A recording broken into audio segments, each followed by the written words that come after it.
Get 5 coffins ready. Hey everyone, welcome to my guide for Serqet. Serqet is an assassin, but don't let that fool you. She's viable in both the jungle and support roles and is one of the most unique characters in both roles. In the jungle, Serqet flexes between stomping matches as a burst assassin so hard she makes her opponents want to quit SMITE, and as stomping matches as a tank assassin that makes her opponents want to quit SMITE. And you guessed it, in the support role, Serqet focuses on being a tank who makes you want to quit SMITE, but importantly, is a character who is exceptional at shutting down healers like Hel, Aphrodite, and Chang'e. Build-wise, well, I kinda spoiled it, but in the jungle you can go either a full damage build with a bit of crit, you'll see why in a moment, or a bruiser build. The bruiser build is more reliable and becomes necessary when against properly good players, but the crit build is exceptional at making the enemy team surrender before they even have a chance to come back.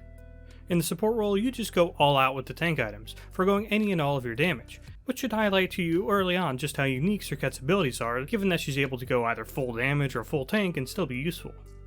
Relics wise, you need blink no matter what you're doing. It is absolutely necessary and don't let anyone tell you otherwise. Second relic in the jungle, it's always beads, and in the support role you can go whatever relic is needed at the time, but you typically want an aggressive relic like Horrific Emblem, but especially Sunder. Shard wise, it's just Horn Shard. Let's start breaking down what makes Serqet so good in a wide variety of situations with her first ability. Serqet dashes and is able to control the range of the dash. That's where the normalcy ends though, since Serqet sort of does this little wiggle motion, so she technically dashes 3 times. Each individual dash does damage, reduces protections, and can crit. And hold up, let's just reiterate that, each dash can crit, meaning that if you have 33% or more critical strike chance, you will crit on at least one of these already decent damaging dashes. And if you can't already guess, this ability is great because it works in 2 ways. Firstly, it's an awesome escape. The dash speed and range is exceptional, and even though Serqet does move in a pattern, it's still far harder to interrupt with hard CC than a dash that just goes in a straight line, since Serqet is more difficult to hit, being all squiggly and moving back and forth. Just be wary for the obvious stuff. Instant hard CC like Ganesh 2 that doesn't require aiming but will still stop the ability no problem, player made walls like a Ymir wall, and actual map walls too for that matter, but a lot of these issues are rectified by Serqet's other movement ability.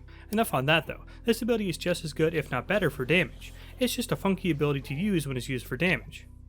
Few abilities require you to look straight down and squiggle around. The way Serqet moves her camera as well can throw you off a bit when you're new to her, but you'll quickly get the hang of the ability's speed and aiming requirements, and luckily she can rely on her second ability to make it nice and easy to hit.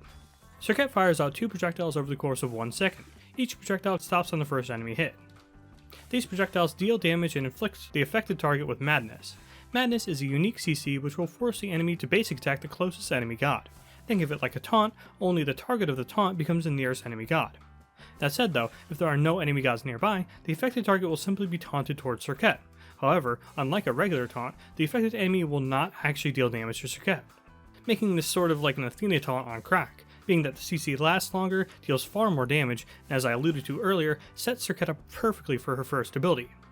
Only the difference here is that this ability can be body blocked, and even then, can still only hit 1 target. This ability is easy to use, but it's not easy to use if that makes sense. It has this weird rhythm to it that'll take some getting used to, but once you're used to its weird application, it becomes just like any other CC ability. Use it to start off your combos, or end them if they go on long enough. Use it to slow down targets you're chasing, or even if you're in a bad situation, turn around while being chased and use this ability to slow them down. There are 2 projectiles though, right? So you just shoot both at your intended target and it's happy days. But what separates Serqet from other assassins is that, since she has 2 projectiles here, she can actually CC 2 targets at once. That is, if you're skilled enough to use the ability that way. Because using it on 2 targets means that you have to aim it once, not too bad, but then aim it again within the window of opportunity between the 2 projectiles coming out within that 1 second window. And if you miss that second shot, you lose almost all the CC time you put on the first target. That said, if you can get more than 1 target, you should be getting more than 1 target with this ability.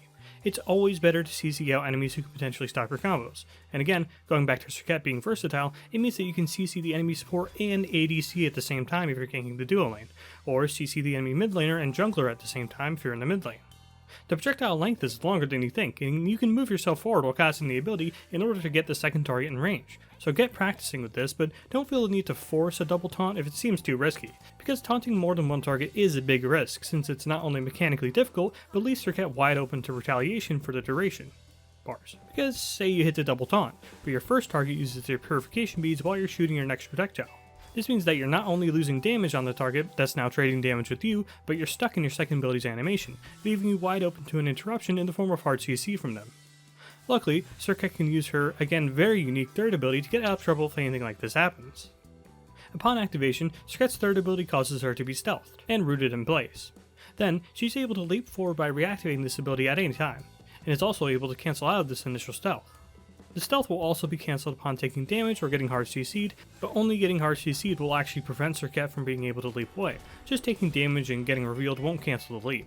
That's definitely a good thing for Serqet because this leap is phenomenal. It does damage, huge shocker there, but that's not what makes it great. Again, it's something you're going to want to get used to since it's unconventional, but once you get the timing down, this leap is fast, and it goes extremely far. So it's absolutely perfect for both following up off of your combos after your targets get away with their movement ability, or for when your combo goes awry and you just need to get out. I mean seriously, Serqet's 1 and 3 together make her seemingly impossible to both catch and get away from, and it's easily one of her best assets. That is, using these abilities together to either chase people down or run away from people. And typically, if you're in a situation where you really need to just get away, you want to use your 1 first, since as I said earlier, it's harder to interrupt from the enemy's position, considering that Serqet, even if you're fast at reactivating this ability, has to go into that stealth part of her ability first before leaping. So in short, dash first, then leap. But what about that stealth part though?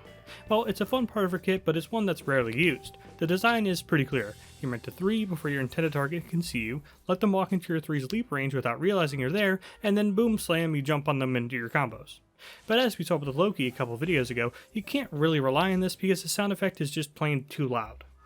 It might work on newer players who don't know what Serqet does, or in situations where you're so far ahead you can just hide out for extended amounts of time, so that sound effect doesn't really matter, like say waiting on the enemy jungler to come back from base to get their speed buff, but this is all extremely risky and it's really best just to use it as an instantaneous leap. But when it comes to Serqet's best tools, we have to talk about her ultimate. Serqet cannot cast this ability without a target, a rarity in SMITE, and the target must be within or just outside of melee range. If there is any enemy inside the ultimate's AoE, she'll become CC immune and latch onto the enemy closest to the middle of the AoE, stunning them and afflicting them with the damage over time, and then pushes them in the direction she's currently facing. And of course, she's able to move her camera the entire time during the ultimate, so be sure you're always making adjustments. Some wild CC, but the damage over time is just as deadly. It deals true damage and completely disables healing on the affected target, meaning they have no option to simply heal or lifesteal through the damage over time, as well as the damage you're no doubt about to do to them. And if the enemy dies while the damage over time is on them, they will explode, spreading this damage over time to all nearby enemies, and by extension, the healing negation. This exploding part doesn't come up often, but never forget that it is an option. You can use it to explode things like minions by chucking a minion at an enemy and then dashing through them to kill the minion to spread the poison. And if you catch any unlucky gods with these poison spreads, it can seriously 100-0 someone if they're in a minion wave. And don't forget to kick the minions at people too if you accidentally hit a minion instead of a god. But that's once in a blue moon. Back to this ability in more normal circumstances. This is yet again a very unique and versatile ability. It's one you can fit into all sorts of different places during your combo depending on the situation. Typically the combo while ganking is blink, 2, 1, then ultimate, of course pushing the enemy towards your teammates and chasing with your 3. However, if you're say in the jungle with a lot of access to walls to push your enemy into, you may want to blink, 2, ultimate, push them into a wall, and then 1.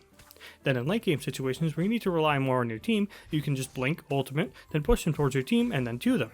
This gives you the option to simply 1 through them and towards your team to escape if the enemy team is quick to react to you, or simply 1 them for pure damage if the enemy team is too far away to peel you off of them. There are some more niche uses too, like ulting someone who's chasing you down, or just ulting the closest nearby target when a massive ultimate like Cerberus or Poseidon ultimate is about to hit you so you can get some CC immunity. It really is a menace with how diversely it can be used. Most of that is largely unnecessary, however, as usage of this ability is usually just ulting the most important target on the enemy team. I mean, what are they going to do? The ability literally locks on, so all Serqet has to do to get this insane amount of CC and damage on someone is just be near them and press the ultimate button. And that, by extension, means that they and other members of the team have to use things like purification beads or shell to not die.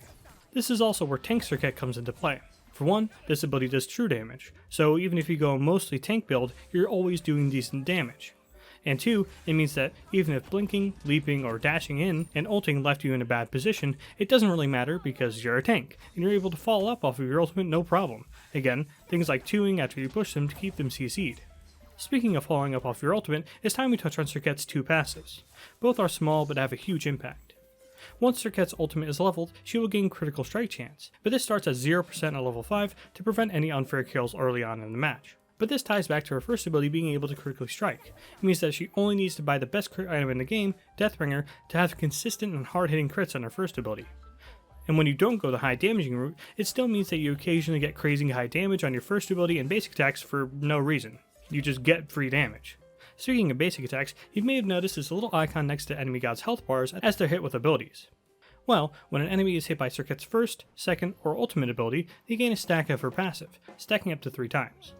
At 1 stack of this passive, it does nothing, but it will still be consumed by basic attacking the enemy god, so be careful about that. But at 2 or 3 stacks, when Serqet basic attacks them, she will deal bonus damage, scaling with not only her power, but with the enemy's health as well. The final big reason why tank Serqet works, because man, even without a power build, this passive hurts. But is it worth skipping out on basic attack cancels during combos to get this? Yes, definitely, always. Not only do basic attack cancels not really work well in Serqet's combos, since she's so reliant on capitalizing on all of her CC with her abilities, the damage is more than enough to make up for at least 1 full basic attack, if not 2 full basic attacks. So it's totally worth it just to focus on stacking the passive, and then finish off your combos with 1 big basic attack.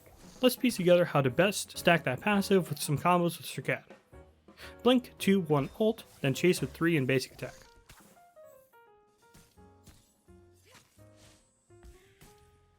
Blink ult 2, 1, then chase with 3 in basic attack.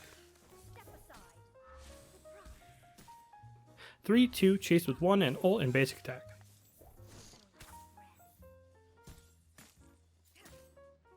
3, ult 2, chase with 1 in basic attack.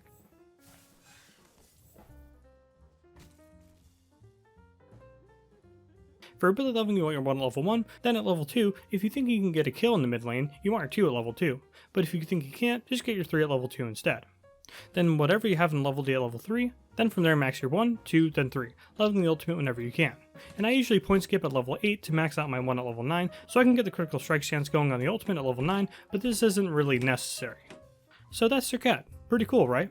She's unconventional in a lot of ways, but she actually ends up doing the same sort of lines you do in other assassins.